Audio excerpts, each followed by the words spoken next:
Hi, everyone. This is Greg Brooks with Rocket Station. You're listening to the Jess Get Hired Podcast. Hi, Jess Get Hired Podcast fans. This is Rebecca Lee Doran. Hi, I'm George Murray, author of the book Hired, Cut Your Career Search Time in Half.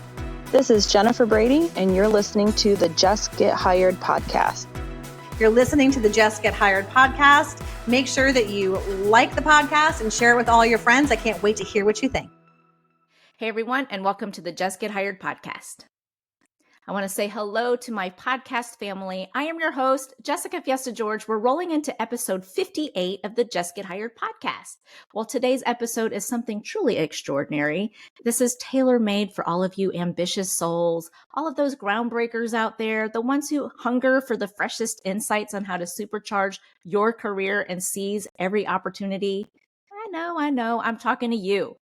Well, I have been MIA lately, and I owe you loyal listeners and followers an apology. Life threw me some curveballs, both personally and professionally. My allergies played tricks on me. In fact, I am just now on the mend. It's been weeks since I've been able to get in front of a camera and actually have the energy to speak for a long period of time.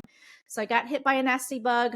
We're out of the summer, rolling into fall. But hey, I'm back, and I'm absolutely ready to bring you all of the good stuff. Speaking of good stuff, I just wanted to make sure I remind you that over the summer, I introduced my video versions of this podcast, and we partnered with the Spicy Gnome Hot Sauce, and we called those Hot Takes. That was a series that was done over the summer. And if you missed any of those episodes, you can go back to YouTube or Spotify. Make sure you subscribe so you don't miss future episodes from me. But those were 15 to 20 minute episodes that you can catch. You can watch it, or you can just listen to it wherever you're listening to this show.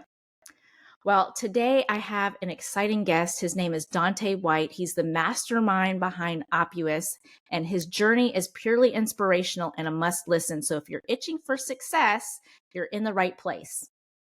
Also, I wanted to mention, if you are a business and you're looking for sponsorship opportunities, maybe you want to collaborate on a series just like the Spicy Gnome did, or you have some ideas for future episodes or whatever, hit me up and let's make some magic. Well, Dante, I'm so excited to bring him in because he's been turning heads in the tech industry, and he's earned recognition as one of the 30 best leaders to watch by the Silicon Review.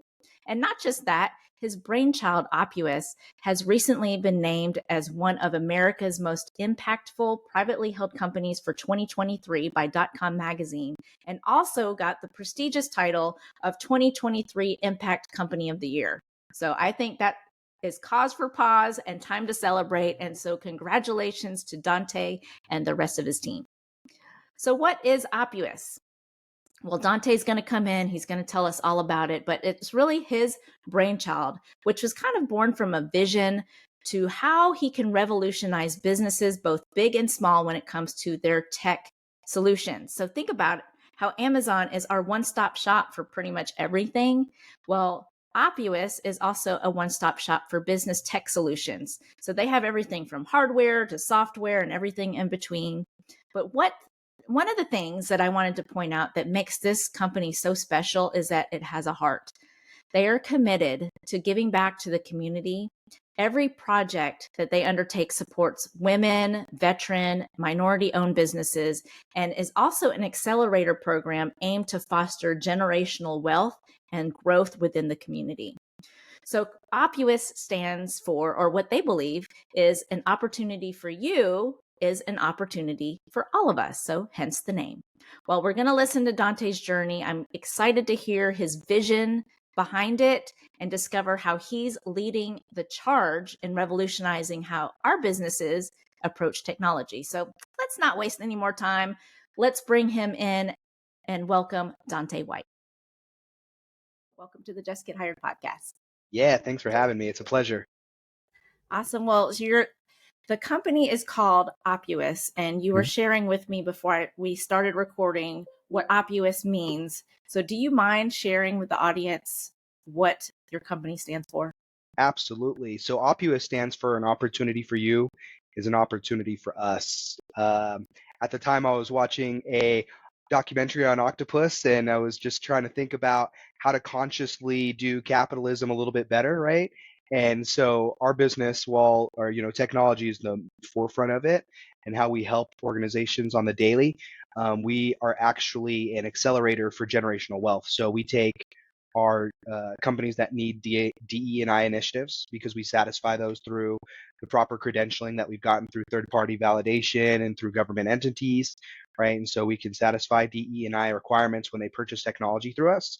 And then we take a portion of everything that we fund and we reinvest that into other minority, women, and veteran-based businesses. So hence the opportunity for you is an opportunity for us.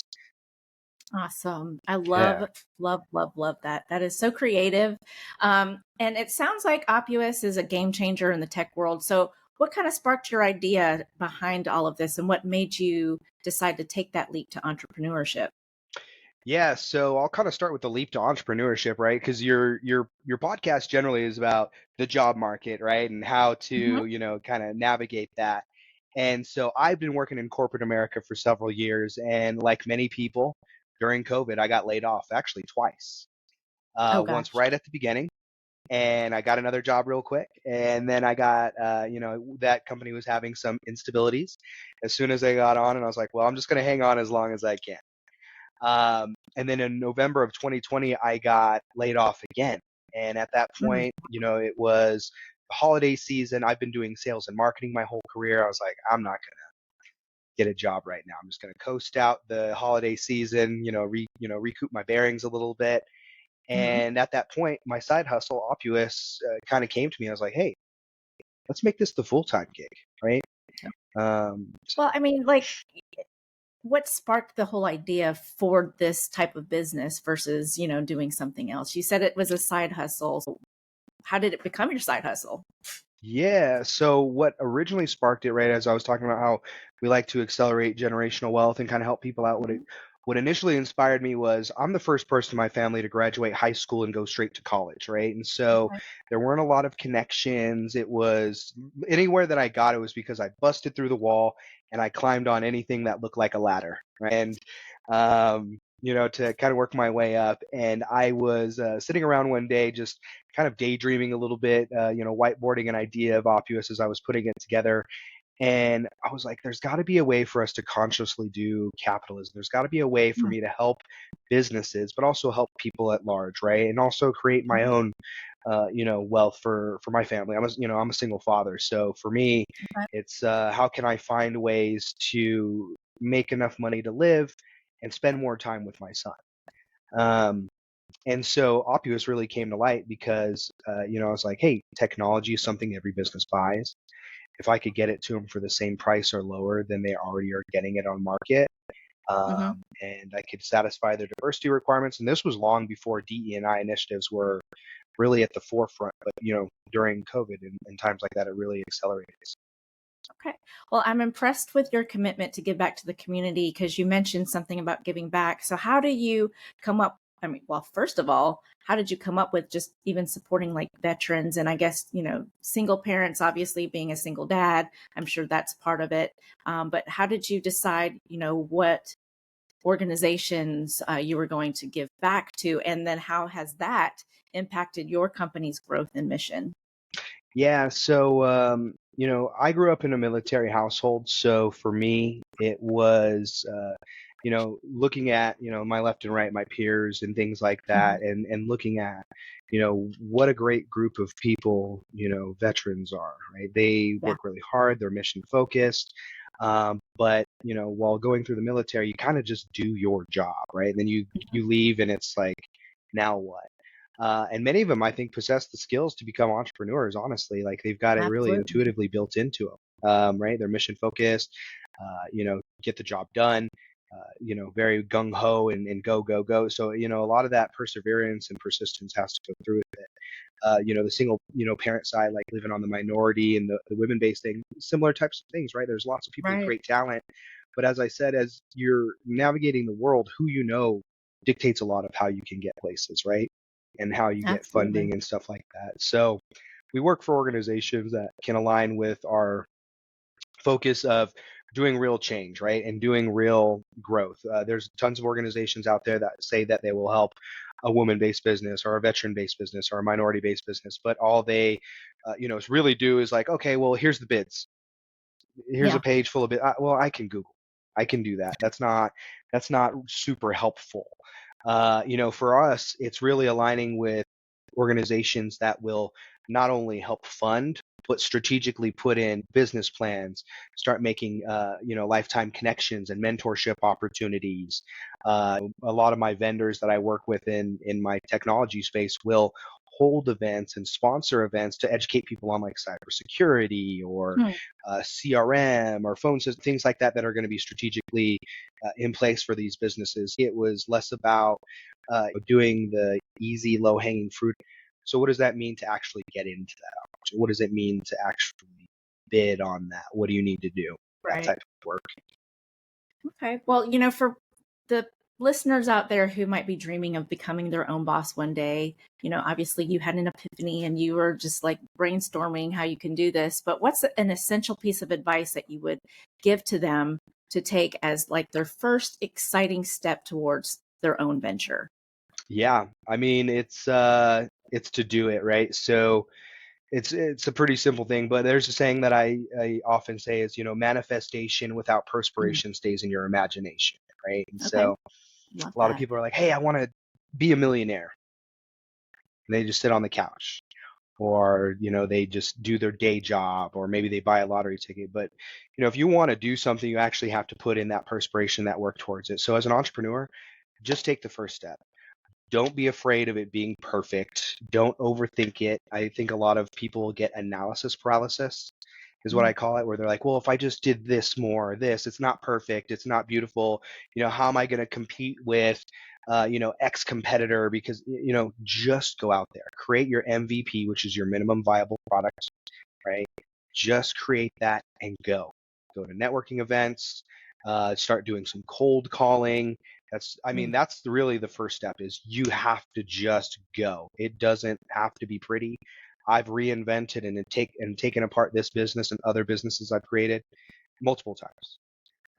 And second to that is perseverance. You're not always going to get the yes. You're going to get a lot of no's. Learn from everything you do, and don't give up. Just don't. If you really truly believe in your dream, you got to keep going. And it does not, that overnight success model that you hear about, it's non-existent, right? Success happens overnight, but there was 10 years before that, right?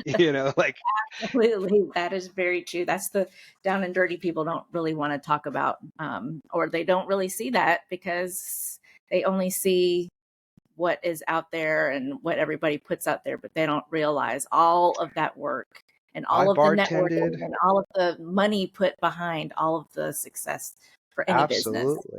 Absolutely. I mean, I bartended on weekends and things like that while I was building this to have cash flow to, sustain my living and all that stuff, right? And that's what they don't. They're just like, oh, you just go out there and start making money interesting, or you instantly, or you go get a loan. Like getting those types of loans, grants, all that stuff is very complicated, right? Especially in today's market. So yeah, sometimes you got to do, wait some tables, drive an Uber, drive a Lyft.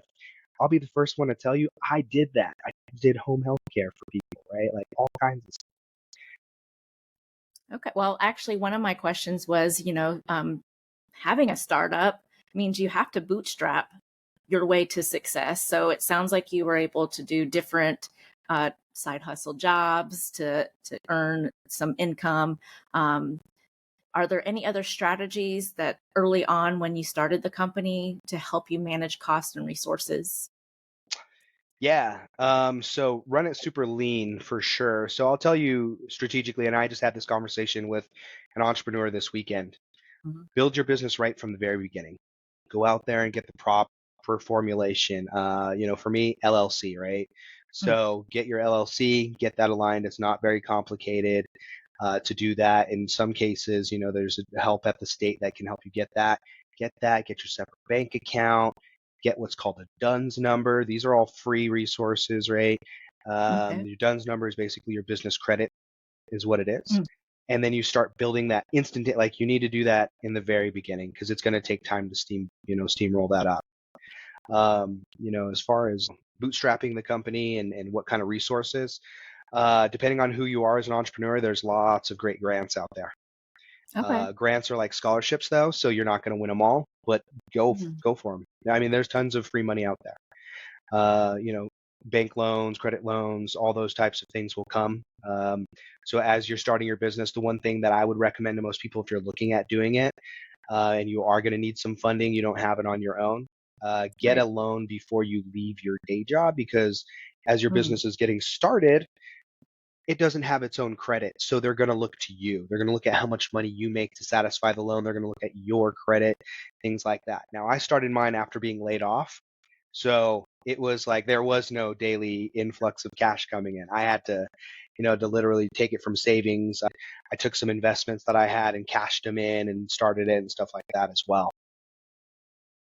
Well, one of the things you actually taught me about was channel partnerships. And for people who might be listening, don't know anything about channel partnerships, do you mind explaining, what a channel partnership is and maybe some of the nitty gritty behind it?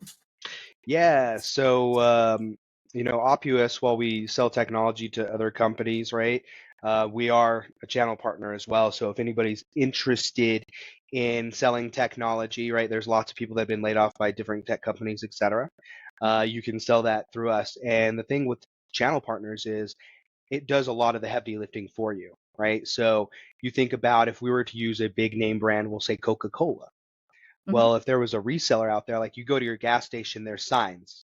There's maybe like a digital display. There's all kinds of, things that are there.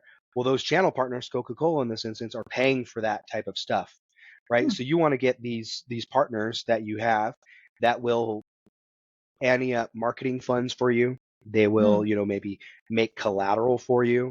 If you have a group of customers you want to sell to, they can pay for a venue, food and drinks and stuff like that. And so in the channel, it's really beautiful like that, is you really only need to have connections, right? And you need to, be able to amass a pipeline. So it really helps you streamline your business. And it's another way to, I would say, fund what you want to do.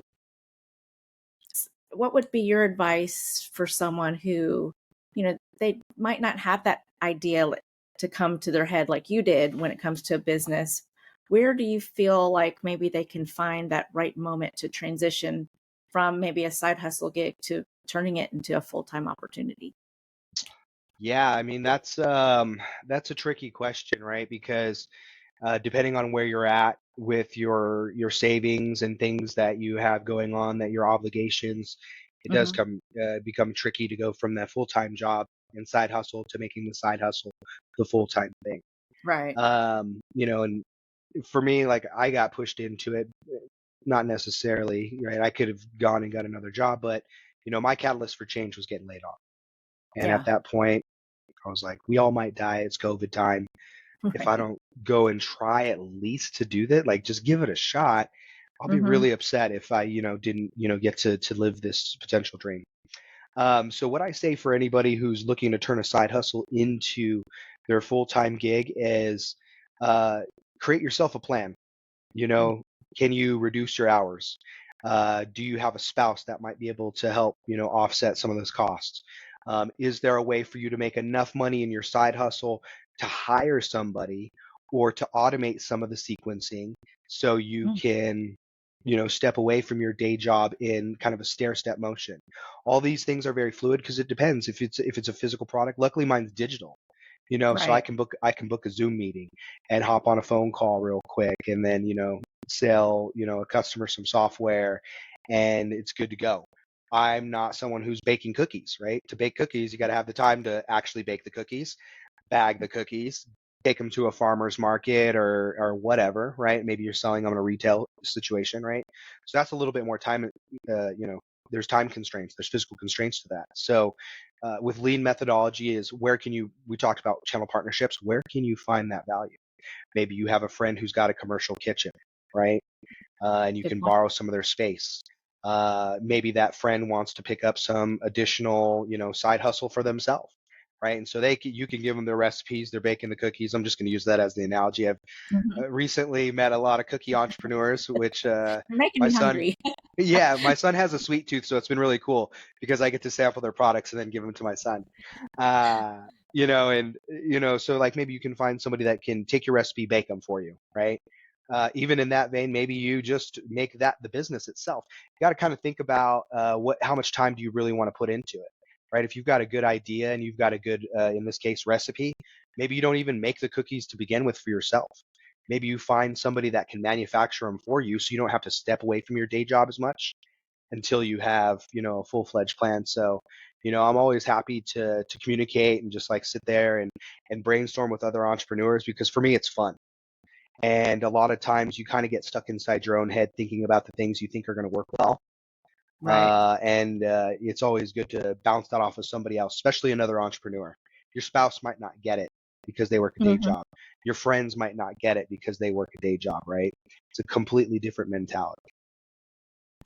Well, going back to being a father, you've brought up that you're a single dad. Now, first of all, how old is your son? Yeah, son, he's 10 years old. Awesome. Well, how do you, as a single dad and a budding entrepreneur, you've balanced business and work and life, how do you kind of, keep it all together? Not healthily at all times. I'll tell you that, right? It is living. I say I live and die by my calendar. So Okay. really, I have ADHD. So I learned long ago, if I don't keep myself on a schedule, oh man, I will go off the rails reading and researching something that has nothing to do with anything I'm doing right now. Yep. Or like cleaning and organizing something that I don't need to. It's, very unhelpful at the time. So definitely sticking to the calendar is really important. The other part of it is, I would find times after he went to bed and I would work on things. Maybe on the weekends, if he had something going on where he was playing out with his friends in the neighborhood, I would take a couple moments to do that. The thing that I said, kind of jokingly, unhealthily, is a lot of times as entrepreneurs, we'll sacrifice ourselves, right? I didn't take care of myself for a long time. Well, one last question for you. What keeps you motivated and pushing forward? First of all, I do have two questions. And then Okay. what's next for you? So that's question number 2. So what keeps you motivated pushing forward? And then what is next for Dante and your company? Yeah. So the motivation is a lot of different things. I have a lot of internal motivation, right? I come from very humble beginnings, so to continue to push forward and create a pathway for my legacy family, right? And like to be the change, right? And I think in any kind of family dynamic, there comes a person along that decides that we're not doing this anymore. We're going to do something different. So for me, that is part of the motivation. The other part is, obviously, I talked about my son a lot during this podcast.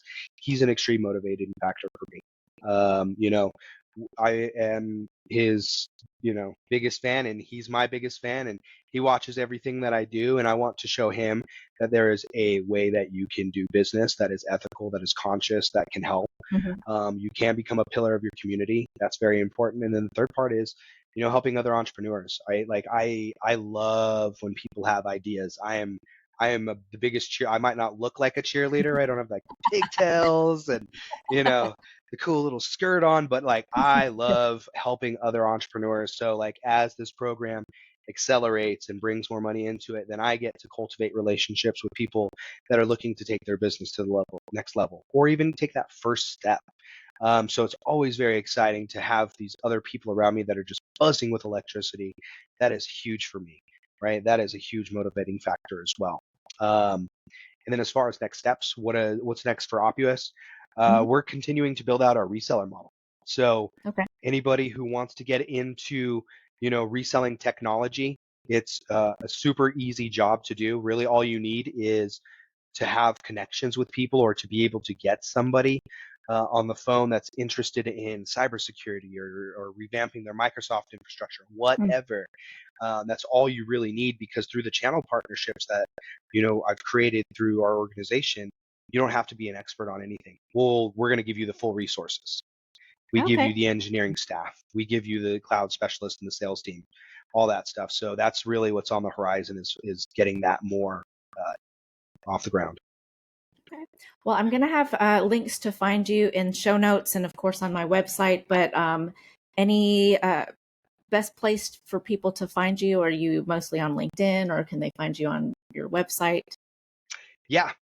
So any social media platform, I'm at Oppuous, OPPUOUS. LinkedIn, I've got a huge presence there. I'm obviously on business to business, but I am on Facebook. I am on not Twitter anymore. I think it's called X. I am on, I'm on the new Threads. I'm on all the social media, everything except for TikTok, because I'm not that interesting for TikTok. It's my thing doesn't translate that well there. I've been trying to figure out if I could, step into that somehow. I think I'm, about 10 years too old for that, but. Yeah, I opened up my TikTok account, but haven't been very active on it. But it's fun watching all the dance videos and seeing all of the different things people can come up with. Exactly. Yeah, I'm not that good of a dancer. Well, thank you, Dante, for being a part of the Jess Get Hired podcast, and I appreciate you being a part of the show. Thank you so much for having me. I appreciate it. I want to thank Dante again for being a part of the Jess Get Hired podcast, and I want to thank you for tuning in to this remarkable episode. It was an incredible journey just listening to the world of tech, entrepreneurship, and community impact from Dante and the rest of his team at Oppuous. So I have a couple of takeaways that I learned from Dante, and I hope that you took away from this episode as well. But the first thing is unlocking the power of partnerships.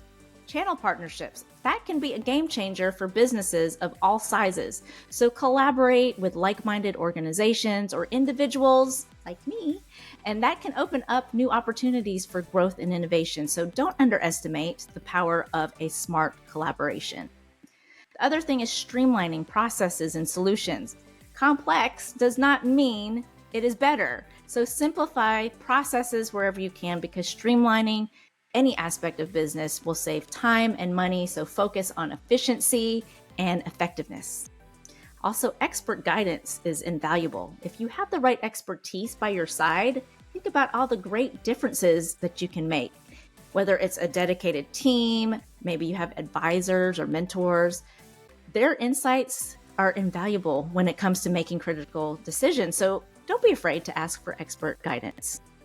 Also, the one thing I also got from this conversation is the heart of giving back. So success is not about profits, it's about the impact that you can make. So consider how your business can give back to the community, whether it's supporting local business, maybe encouraging diversity, contributing to community programs. To me, that's a win-win. Also, inspiration for entrepreneurs. The journey to be an entrepreneur has a ton of ups and downs. So take that inspiration from the stories I've had from not only Dante, but other guests that I've had on my show who have also started their own businesses, and learn from that. Use their insights to fuel your own journey. That next opportunity for you might be around the corner. And if it is, come to my show and tell me all about it. But before we go, I want to make sure that you subscribe to the Jess Get Hired podcast.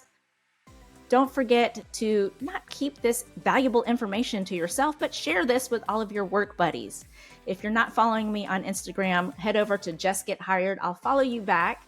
And also follow me, connect with me, network with me on LinkedIn. Search my full name, Jessica Fiesta George, and then head over to my website, jessgethired.com. Well, like I said, I'm back. I'm excited about what the rest of the year in 2024 has to offer. So come on back with more incredible episodes. But until then, keep hustling, keep learning, keep aiming for the stars. Your next opportunity could be just around the corner. I'm Jessica Fiesta George, your host of the Jess Get Hired podcast. What do you guys want to talk about next? I'll catch you on my next episode.